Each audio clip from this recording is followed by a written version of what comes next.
Striker is on the move. He cuts inside. He's heading towards the box. He shoots. Goal! When we're out together, dancing cheek to cheek.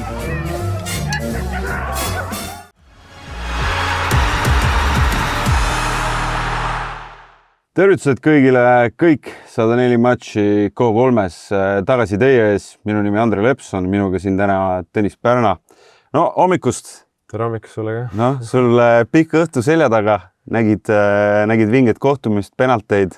Jaa, nägin lausa 2 vinget kohtumist, et tõesti unet töö taas kord vaatasin Saksamaa Paraguay ära nagu kord ja kohus ja siis vaikselt hakkasin sättima siia TV3 majja ja kommenteerisin siis ise Hollandi ja Maroko mängu, mis läks siis penaltiteni välja, nii et tõesti lõbus. Ja pikk õhtu. Kuule, aga käime äkki enne veel selle alagrupi lõpu üle. Käime. Meil oli üks päev mänge alles. Oli seal meil Horvaatia Ghana, kus Horvaatia võitis oma võidu ära. See pigem oli, ma arvan, selline oodatud tulemus. Samast oli nagu üllatus ka, vaata, kui me seal stuudios arutasime, rääkisime kõik seal pigem eeldasid sellist triikimist, kas 0-0, ma ei tea, oli 1-1 viiki nagu ühesõnaga, aga tegelikult oli niisugune täitsa enam-vähem, on ju. Kokku nägime lõpuks 3 väravat ja ju kergelt võisime arvata, et Horvaatia soosik, siis lõpuks ikkagi nii läks ja võtsid ju teise koha seal alagrupis. Et suur üllatus tegelikult ei olnud. Ja, seda küll, mäletame ju Ghana selles mõttes loogiline oodata sealt sellist kinnist mängu. Ghana pani Inglismaa jumala hästi kotti ära, 0-0, ei andnud väga mingeid võimalusi. Aga ma arvan, et selle päeva järgmine mäng andis võib-olla meile veidi teada, et see Ghana kaitse ei olnudki nii kõva, kui Inglismaa rünnak pigem oli niisugune nüridavõitu. Õnnes seda Panama mängu kommenteerida ka ja ütleme nii, et pooleks tundus, et me läheme siit täpselt sama teed. Inglismaa oli ikka päris hädas. Ma ei tea, kas sa nägid seda mängu? No kuna ma samal ajal tegelesin selle Horvaatia Ghanaga, siis mitte eriti. Vaheldumisi vahel seda klõpsisime, vaatasime seda esimest poole, aga siis ei. Ma ütlen sulle, et 2 standardolukorrast väravat ja ikkagi väga-väga raskelt tuli kõik inglaste jaoks. Ma arvan, et kui see Ghana vastu mäng võib-olla inimestes nii palju küsimärke ei tekitanud, siis nüüd on ikkagi nüüd on asi juba natukene kahtlas. Inglismaa ei olnud veenev sinu jaoks isegi Panama vastu. Jah. Esimene poolegi 0-0 on ju, mäletan eeti ja siis teine poolegi seal. Teine poolegi Bellingham ja Kane sai väravad kätte, aga ikka väga raskelt tuli see kõik. Küsimärke on õhus jätkuvalt.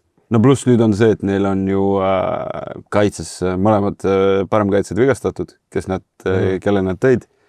Seal hakkab nagu asi päris keeruliseks kiskuma. Seal sai keegi neid uuesti vigastada. Kwanza sai vigastada.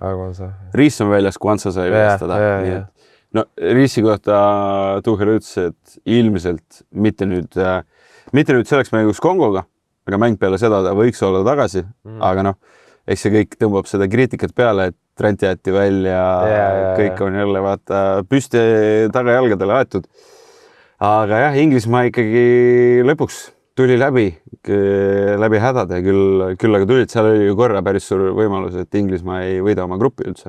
Ja seal oli see olukord päris lahtine, et seal korraks isegi oli Horvaatial variant ise esimesel tõusta ja nii edasi, et see pinge oli lõpuni välja aga lõpuks läks ikkagi kõik loogilist rada pidi, et selles mõttes. Seda küll. Mis meil veel oli seal?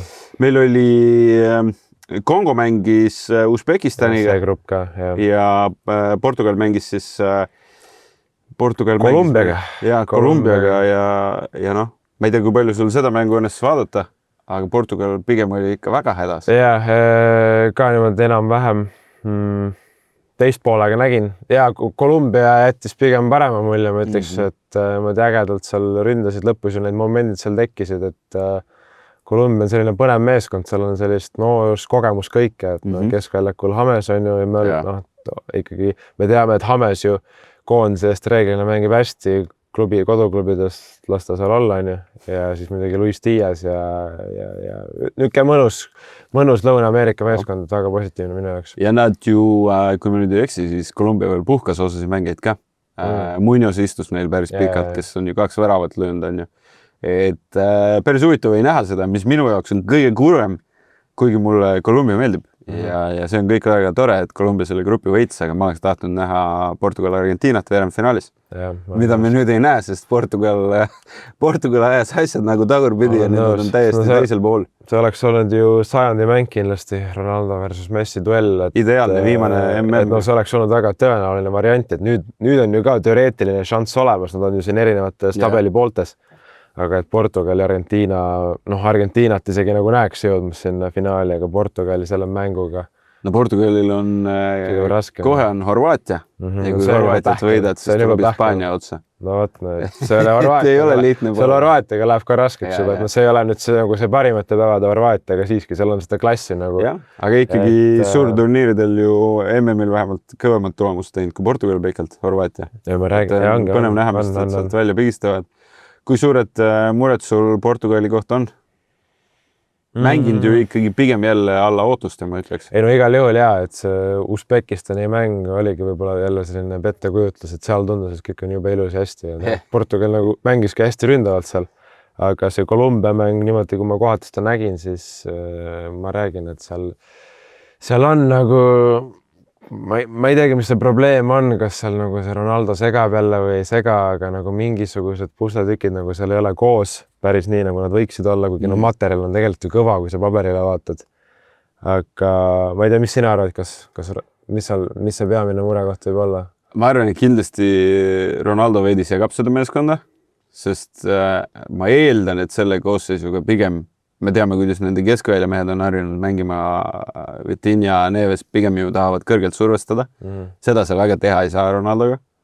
Ma ei ole kindel, kas Vitinha ja Neves on ka kõige paremad mehed mängima sellise madala bloki vastu keskväljal. Jah, sul on Bruno, kes võib seda lahti arutada, aga noh, see on nagu ütleme nii, et oleks neil mingi suurepärane ründaja variant pingi peal, siis oleks arusaadav.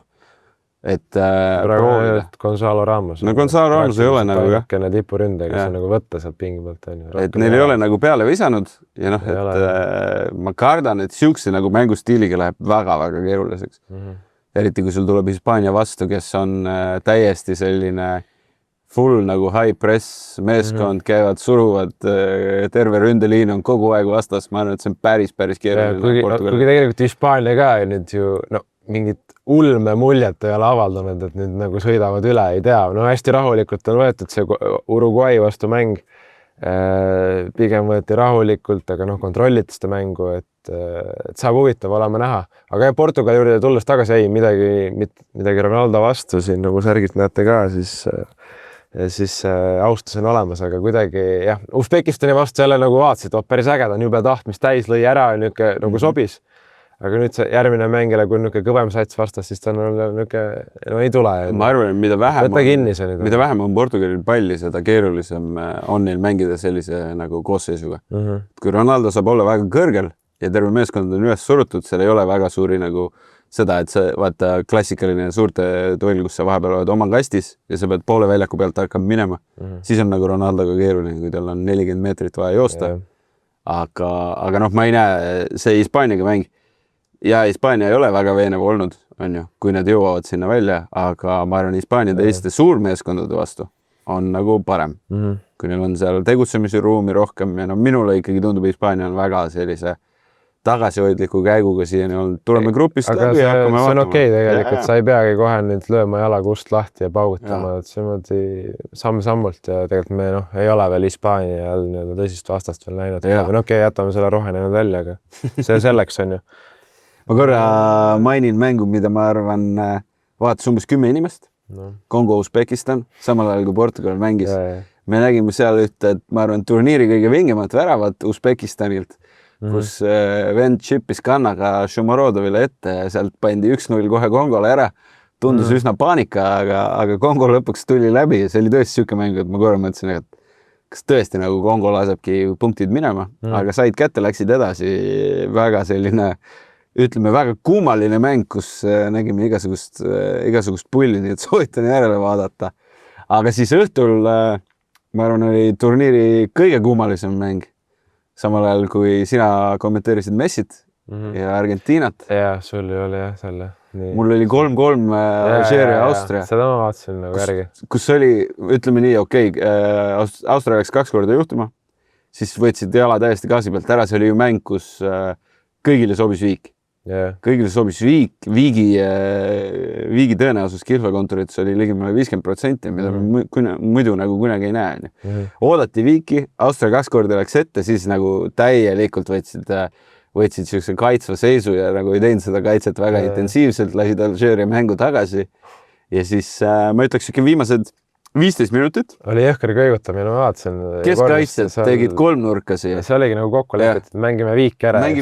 Siis Alžeeria nagu Alžeeria tegi 3 söötu, Marius oli 1-1 ja ta lõi ära. Ja siis oli korra Austria fännidel oli siuke nägu, et oot, mis asja nagu nüüd tehti. Ja need oligi ju sellel hetkel olid väljas, päris hull. Aga siis toodi omal ründaja ette ja see näitas, kui nagu lihtsalt Austria oleks saanud seal, kui nad oleks tahtnud.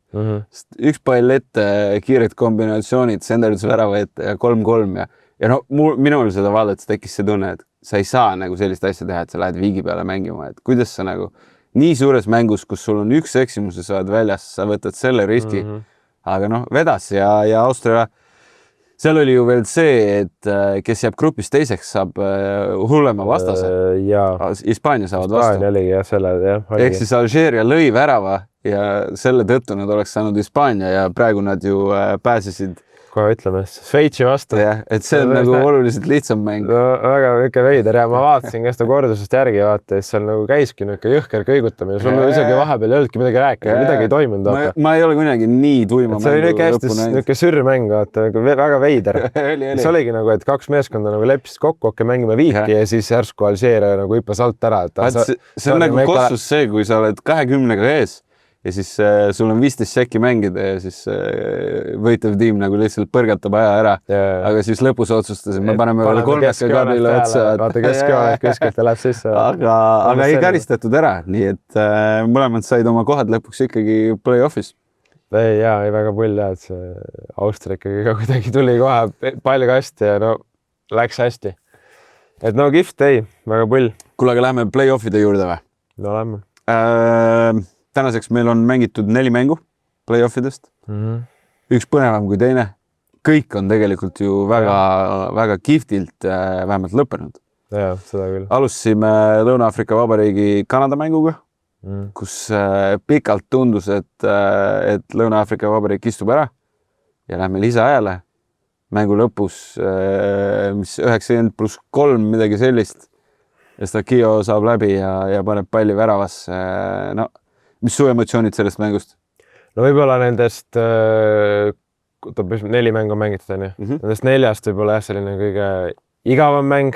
Tegelikult ju liiga palju ei toimunud, et selline võimalusi väga ei olnud. No võib-olla erilist silmailu neutraalse vaatajal ei olnud, aga eks seal oma võlud on ka just selline taktikaline kaitsev ja Lõuna-Aafrika Vabariik oli tegelikult tubli, mul hakkas nagu täitsa kahju neist lõpus, et niimoodi lõpuminutitel endale ära lasta on muidugi väga valus, Kanadal veel muidugi kihvt emotsioon.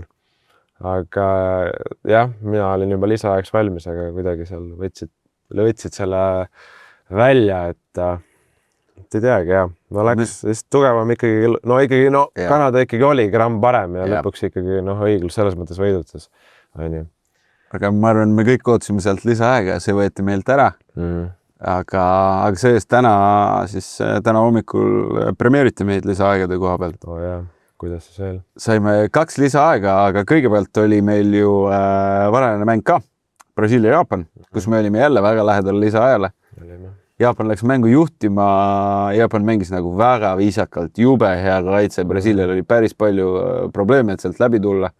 Said 1-1 värava kätte ja siis tundus, et tiksume vaikselt lõpuni ja Martinelli seal täiesti nagu lõpuminutitel sutsas ära. Mis sellest mängust arvasid? No ma ütleks just Brasiilia poole pealt 2 täiesti erinevat poolaega, et see esimene oli ju täielikult Jaapani käes nii-öelda, just, et Brasiilia küll seal hoidis pigem palli, aga Jaapan oli väga kompaktne, lõid seal oma värava ära. Ja siis seal oligi vist see teema, et Vinicius oli rohkem nagu sissepoole tõmmanud ennast, oli seal numbril 10 tipuründaja koha peal, aga teisel poolel selgelt oli näha, et ta nagu võttis rohkem laiali seda äärt, nagu tegi seda mängu suuremaks. Ja ei tea, mis seal Ancelotti täpsemalt rääkis, aga Brasiilia ju selgelt nagu pani käiku juurde ja neid krosse ääres kasti tuli. kuni tuli Xiigi-värav, eks seal oligi muidugi noh, jaapanlased ikkagi hakkasid väsima, oli näha, et no, isegi nad on väga töökad ja võimekad ja nii edasi. Aga no mingil hetkel see piir ikkagi tuleb vastu ja no muidugi jälle valus sellisel hetkel, et Jaapanil me teame seda ajalugu ka, et nad ju ikkagi alagrupist saavad edasi, aga siis seal järgmises play-off ringis nad langevad välja ja just see nagu valusal viisil just nagu see Belgia vastu vaata langesid viimasel sekundil 2018. Vaatsin seda mängu tuttavatega ja üks küsis mult, et miks nad enam ei ründa, miks nüüd lõpus nii rahulikult, siis ma ütlesin, et kuule, et nagu sul on minut pool mängida. Kui sa nüüd eksid, siis on jube pahandus ja siis kui ma selle lausele jõudsin lõpetada, siis Brasiilia läks ja ma olin, et Brasiilia nagu läheb päris hästi tempokalt hetkel ja nagu müts maha, et nad julgesid seda mängu võitma minna. Me teame ju tegelikult väga palju, kuidas üks olukorras meeskonnad veeretame keskringis ära, meil on pool tundi aega see mäng ära otsustada, aga Brasiilia otsustas ära ja iseenesest ma ütleks, et siin esimese vooru kohta päris keeruline vastane neile, tulla sealt läbi, eriti, et see hakkas kõik nende jaoks jubedalt, et vaata, Jaapan läheb juhtima, no me oleme näinud küll, kuidas brasiilastel võib sellises olukorras tuju ära minna ja esimesel poolel oli veidi näha, kuidas nagu hakati meeletult nagu suruma, kiirustama asjadega, pudistati veidikese, et hoiti lõpuks külma närvi teisel poolel vahetuste abiga, võtsid ära ja minul isiklikult on hea meel, et Brasiilia turniiril alles jäi. Sest nagu me nägime järgmisest 2 mängust saadeti ikkagi suurmeeskonnad koju ära. Saksamaa siis Paraguay vastu kõigepealt tegid ikkagi väga kummalise kohtumise ja ikkagi ma ütleks, et Saksamaa koondise kohal on ikka päris suured küsimärgid ja ilmselt ka treeneri vallandamine. Ma arvaks, et järgnevad. Mis su arvamused sellest mängust? Saksamaa tõesti väga mannetu, et ma arvan, nad ei vääri nüüd edasi pääseda, et mitte nüüd, et vaata Paraguay neid surunud seal oleks või midagi, aga nagu nad ei, seal on jälle nagu ka ei tööta midagi, seal nagu ei ole see materjal, ei ole ka päris okei, seal on head poisid nagu Virts, Musiala ja nii edasi, aga see ongi see küsimus, et seal seda õiget nüüd nagu tipuründajat ei ole, Havertz ju tegelikult on selline rohkem vale 9.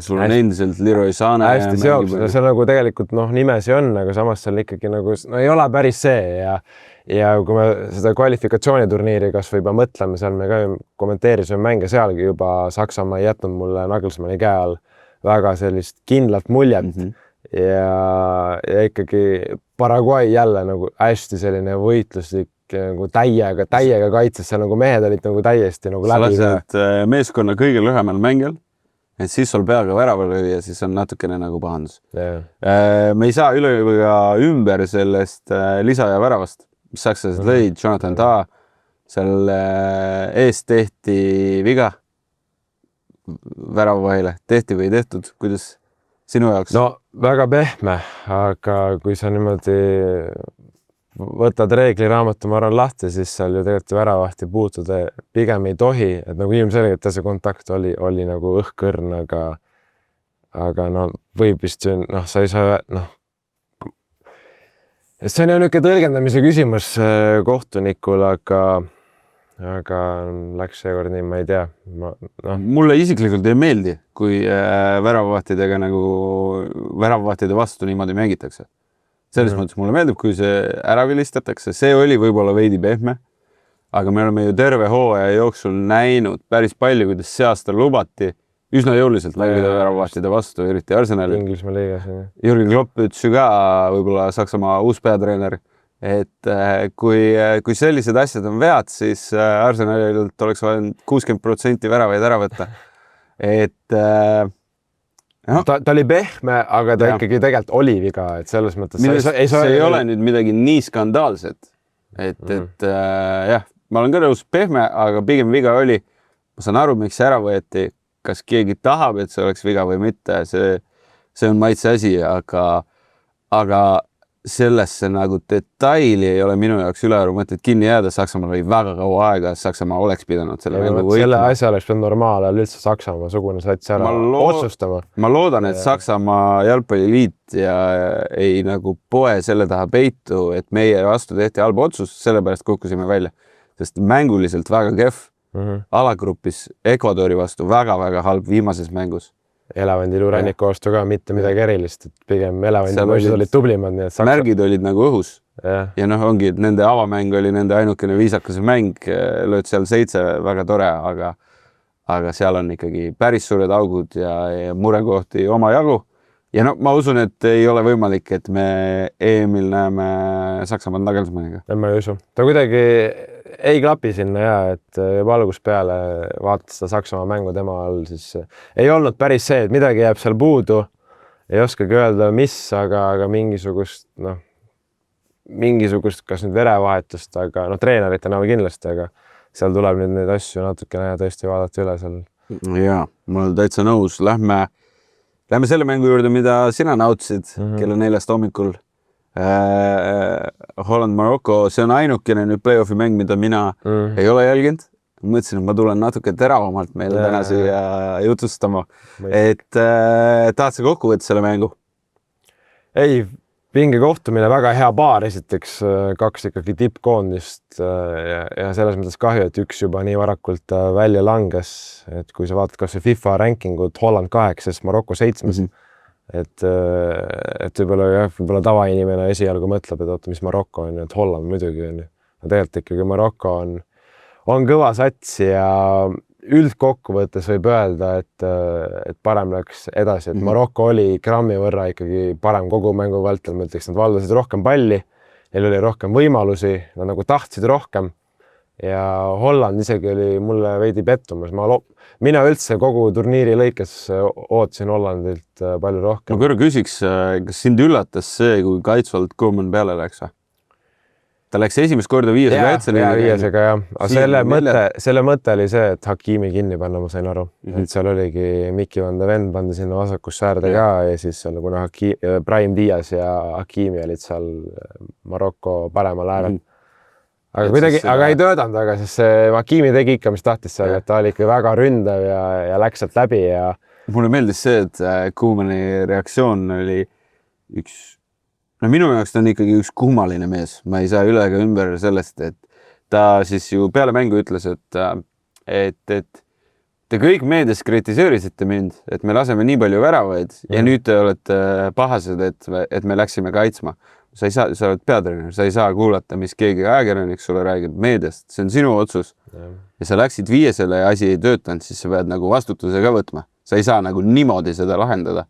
Et kui ma vaatasin seda statistikat, nagu sa ütlesid, Marokko on parem, mängis rohkem palliga, neil oli võimalusi rohkem, aga sellegipoolest me olime olukorras, kus Holland oli väga lähedal, et siit tulemust tegelikult ju ära röövida. Ja see viigi värav löödi seal 90+ midagi. 91. See oli isegi täiesti niuke ootamatult Holland sai oma selle esimese värava kätte, et ja mängupildiliselt ikkagi Marokko oli parem ja siis järsku Holland läks juhtima, juba tunduski, et võtavad ära siis. Aga ma arvan, et lõppkokkuvõttes õiglus võidutses. Kas Koemani viimane turniir ka Hollandiga? Võimalik. Ta ju nüüd ikkagi 3 aastat on nüüd kindlasti seal puldis ta olnud. Ta on teist korda, tal oli siis kas äkki 4. suur turniir isegi. Ta oli kõigepealt, siis ta käis Barcelona juures ja siis uuesti. Esimene kord ta korra võtan selle statistika ette, see oli päris üllatav. Esimene EM, nad langesid kohe play-offi esimeses voorus Tšehhi vastu välja. Siis 2022 MM-il oli veerandfinaal Argentiinaga. Iseenesest Argentiinale kaotada, penaltitega kaotati. Siis oli 2024 EM, kus jõuti poolfinaali, aga sinna jõuti niimoodi, et alistati Rumeenia, alistati Türgi. Et siis jällegi nagu mingit suurt skalpi ta ei ole võtnud. Ja tegelikult sellega võib Koemani all Hollandi kokku võtta. Jah, EM-i poolfinaal samas ei ole alistanud ühtegi korralikku jalgpalliriiki.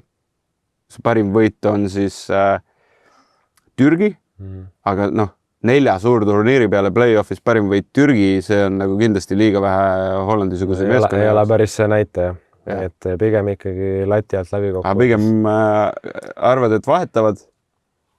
Ma ei oska öelda, et tegelikult Koeman on nagu, ta on ikkagi Hollandi jalgpallile suur kuju, et mängepäevilt ja eks ta treenerina ka üht-teist ikkagi on ette näidata, on ju, et ma ei oska isegi öelda, ma ei tea. Mingil määral jällegi lasti, ütleme nii, et lasti siis Van Dijk'i prime jooksu. Temal, järgmine turniir juba selgelt liiga vana. MM-i palju ta praegu on 30 alguse? 33 äkki. Juba nii vana või? 32-33, jah. Okay. No MM-iks on ta kindlasti vana. Jaa. Ühesõnaga, see on nagu kahju ongi see, et pettumus, et see materjal on tegelikult nagu väga kõva, seal on nagu ikkagi põhimõtteliselt nagu 2 algkoosseisu võtta, kui vaatad pinki ka, seal on nagu kõik on Premier League'i tippvennad on ju ja tõesti nagu. No väga vinge kaitse on. Ja kaitse on eriti, sul on seal Van Hekke, Van Dijk, Van de Ven, need on kõik nagu wingbackid on väga korralik. Tippvennad, Dumfriesid ja asjad. Ma oleks oodanud neilt enamat, väga paljud ju ootasidki neilt enamat, aga kiiresti kott kokku ja koju tagasi. Aga selles mõttes ongi õnnetu, vaata, et 2 sellist tippsatsi saavad nii varakult kokku, et sa oligi teada, et üks nii-öelda suur läheb juba koju ja midagi teha ei ole, jalgpall on nii pisidetailides kinni. Aga see, kuidas neid penaltid löödi, see on nagu ka jõhker, sa lööd 3 penalt, paned nagu, sa löödi latti ja posti, seal paned mööda, et ikkagi nagu mõlemad panid ja Marokko pani, Hakimi lõi ka posti. Pluss me nägime ju penaltis oma väravat. Jaa, Verbruggen pani seal jalas. See oli üks õnnetu penalt, seda ma jõudsin üle vaadata. Mees ju hoidis palli väljas ja siis kannaga lükkas seda oma väravasse. Ma ei tea, kuidas üldse tal pudenes kuidagi läbi, see oli juba kotist. See oli mees, kes tegelikult ju mängis väga hästi selle kohtumise, nii palju kui ma lugesin. Ja tegi turniiri tõrje. Ta võttis seal ikka ühe väga jõhkra palli ära, mis lõpp topp ühte. Ja lõpuks teed see üks eksimuse, sellest on nagu kahju. Jah, et see on nagu, kahju, et mina isiklikult arvasin ka, et Holland jõuab kaugemale, et kui ma neid sõpakaid kommenteerisin osasid ja tegelikult alagrupis nad olid ka pigem ikkagi head. Et aga nüüd tuligi see võib-olla esimene tõsine vastane, Marokko jälle näitab, et nad on ikkagi suur jõud, nendega tasub arvestada. Ja mis on meil huvitav, vaata meil oli 2 penaltiseeriat ja mõlemal korral meeskond, kes esimesena alustas, teame, et reeglina esimesena lööja ju võidab, see protsent on suurem ja nüüd mõlemal korral kotti. No kohe esimene löödi mööda on ju. Saksamaal Havertz lõi mööda ja Holland lõi ka esimesena. Lõid sisse. Et selles mõttes on huvitav, et ei tähenda ikkagi, et kui esimesena alustad, siis reeglina võidad. Et see protsent on kõrgem, aga 2 mängu nüüd ja... Paraguay puhul ju me olime päris lähedal sellele, et nad viskavad ka oma eduseisu ära. Nad olid ju 2 penaltiga ees. Neil oli ära lüüa, Sanabria lõi mööda, siis Saksamaa lõi ära, siis Paraguay lõi uuesti mööda ja siis läksid seal lõpuks lahendama, nii et ja tõid ära, nii et väga, ma ütleks väga tasavägised play-offid on meil siiani olnud. Ei ole sellist suurt nagu mingit avaldust üheltki meeskonnalt veel näinud. Ülesõitmist ei ole igal juhul. Isegi alagrupi lõikes tegelikult niisugused suure skoorilisi mänge oli ju tegelikult vähe, mis on ju ka positiivne üllatus. Arvati, et seal ikkagi kotitakse kõik need Haitid ja kuidas saavad ära. Kuule, väga palju oli ju juttu sellest, kuidas hakati nagu seda turniiri liiga suureks puhuma ja meil on meeskonnad, kes hakkavad seal 7 ja 10 väravalisi kaotusi saama, aga sellest on tegelikult see on positiivne, nagu see on näha, et see üldine maailma võti tase on ühtlustunud, sest Aafrika selgelt on järgi jõudnud, vaatame elevandiluurannik. Aafrikal oli ju väga korralik kvalifikatsioonis. Jaapan on nagu, või see Aasia on nagu juurde võtnud, Jaapan ju selgelt läks nagu läks, aga ikkagi nagu päris raske vastane. Jaapan on selgelt juurde pannud, kas meil Lõuna-Korea? Nad jäid välja ju, okei, no see selleks. Ühesõnaga tase on ühtlustunud ja see on positiivne. Aasiast on Austraalia ka, nad mängisid seda qualifierit. Kuule, aga kui me vaatame pilguga ette suunas, meil on play-off'e veel kõvasti ees. Täna on meil elevandiluurannik Norra, ma arvan, küllaltki põnev võrdne kohtumine jällegi. Sinu mäng. Sinul on au seda teha. See on väga hea mäng. See on väga hea mäng. Jälle siuke, ma ütleks, väga nagu võrdsed jõujooned. Ma ütleks ka. Keeruline öelda, kes seda mängu võita võiks. No, Elevandiluuranniku 2 kohtumist ma tegin, mulle tõesti jättis väga hea mulje, et Maroko kõrval, ütleks teine parim Afrika sats praegu. Et neil on ka kaitse on paiga ja see rünnakul on seal Diomande ja Jeboa ja üke ka mõnusad teravad poisid. Norra, ma ei tea nüüd, alustasid ka juba hästi nagu teravalt, on ju, aga nüüd see viimane mäng Prantsusmaaga, no see on muidugi Prantsusmaa. Seal puhkesid, on ju. Aga see oli ikka, jah, seda ka Haaland on ju ei olnud. Ma arvan, et see värskus võib neile isenesest päris palju anda. Ta võib anda. Sest kui me nüüd ei eksi, siis neil on olnud äkki 8-9 päeva aega puhata, mis on suur turniiri jooksul, see on nagu päris kõva valuuta. Ja isenesest ma arvan, et Solbakken tegi õige otsuse, kui me vaatame, kes sealpool bracketis on, siis ei ole nagu, sul ei ole mõtet selle Prantsusmaaga seal võitlema minna.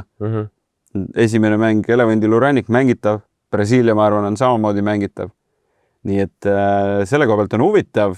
Seda mängu me täna näeme, siis järgmises saates oleme targemad, aga vähemalt minule paberil tundub jällegi selline võrdne, põnev kohtumine. Üks mäng, mida ma ootasin. Aga kergelt ikkagi paneks selle kaalukausi Norra poole. Kergelt tegelikult on, jah, see on väga põnev paar, nii et ootame seda mängu täna õhtul. Aga Elevandiluurannik on näidanud, et Ecuadori vastu näitasid väga head mängu. Saksamaa vastu. Kihvt sats, mulle väga Elevandiluurannik on positiivne üllatus. Ma enne turniiri väga ei oodanud neist midagi, et väga hästi on mänginud ja see ükskõik, kes seda see läheb, selle Brasiilia kannab madistada küll selles paaris.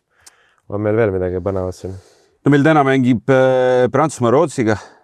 Lükkavad, ma arvan, Rootsi välja ja siis meil on sealt Hollandi, Jaapani, Rootsi grupist kõik juba koju saadetud. See on nüüd on teile kahju, et vaata, täna on küll äge Paraguay või lükkas Saksamaa välja, aga nüüd, kui vaata nagu tulevikku mõtled, et Prantsusmaa, Saksa oleks seal olnud kihvt. Prantsusmaa ikkagi, ma arvan, siin ei ole küsimusi. Et tuleb Prantsusmaa, Paraguay, et see nüüd nagu ei ole selline nagu nii... See ei ole niivõrd... Nii ahvatlev paar on ju, kui oleks olnud Saksa. Ja tegelikult me vaatame siis prantslased ju esimene tõeline kohtumine võiks olla siis alles poolfinaalis Marokoga. Noh, Maroko ei ole ka nüüd see. No selles mõttes poolfinalist on ju. No Prantsusmaal siis pigem on ju hästi siin läinud. Jah, mõni, Portugal, Horvaatia, kindlasti põnev. Euroopa duell võib jälle täitsa siia-sinna minna, et Portugal paberil favoriit, aga Horvaatia ikkagi on näidanud, et neil on seda kvaliteeti. Parim enne on küll möödas, aga senikaua, kuni Luka Modric ja Perisic asjad seal on, siis sealt võib ikkagi tulla. Et see võib tulla tasavägisem mäng, ma arvan, kui me ootame. On sul mingi kohtumine veel? No ma ütleks, et Hispaania, Austria?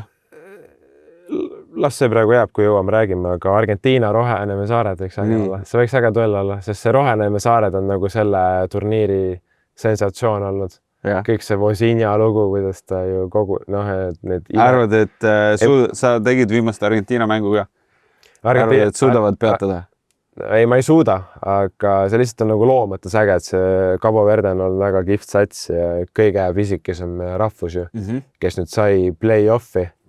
Ja nüüd lähed valitsema maailmameistri Messi vastu ja see on niisugune äge story nagu siin, aga ei Argentiina. Prantsusmaa kõrval on olnud kas nüüd sama veenav, aga teine siis sellelt paremuselt. No nad saavad väga sellise, ma ütleks, et küllaltki kerge võitu tee vähemalt poolfinaalini. Jah, sest neil tuleb kas Austraalia, Egiptus. Ja. Nii, ja sealt ei tohiks ka probleemi olla ja siis seal tulebki kas Kolumbia, Ghana, Alžeeria, Šveits. Ja Alžeeriaga nad on juba korra mänginud, on ju. No seal ei ole küsimust. Kas me lepime kokku, et Argentiina on üks poolfinalistidest? Ma arvan, et sellele võib küll. Ma lõpetuseks küsin sult, et kes on teised poolfinalistid, kui sa niimoodi üle vaatad? No vaatame siis, siin on Argentiina üks. Argentiina vastu. Brasiilia, Inglismaa. Sinu lemmik Inglismaa või? No. julged? Brasiilia või Inglismaa, mina loodan Brasiilia, sa oled ju rohkem Brasiilia. Minule ka Brasiilia nagu meeldib, nagu see ükskõik tegelikult, ta tekitab nagu head emotsiooni. Vahet ei ole, kui hästi ja halvasti, see on ka Brasiilia. See Joga Bonito, see on nagu niisugune lõbus võtt ja niisugune mulle Brasiilia meeldib, ma loodan, et Brasiilia saab poolfinaal. Pluss Brasiilia, Argentiina poolfinaal jutuliselt oleks ju väga vinge. Inglismaa, nagu sa juba ütlesid ka, on nurgeline, nii et paneme Brasiilia. Ma loodan, nad lähevad nüüd ka võib-olla paremaks järk-järgult. Jaapan oligi kõva sats, nüüd võib-olla vaikselt koguvad ennast ja okei. Lõuna-Ameerika poolfinaal. Ja teiselt poolt tuleb Prantsusmaa. Vaatame teist poolt, siis Prantsusmaal on ka ju kindel. Prantsusmaa. Ja alumiselt poolt. Ja siis seal tuleb, ma arvan, Hispaania. Noh, kõik ju lihtne, loogiline. Tegelikult on äge ja siis meil tulekski ju Lõuna-Ameerika Euroopa finaal. Mida veel tahad saada? Mida me tahaks tegelikult, et see mitmekülgsust oleks. Kuule, aga aitäh kõigile, kes kuulasid, vaatasid ja õige pea oleme targemad, kas läks nii lihtsalt, nagu me ootasime või mitte. Aga nägemist. Aitäh!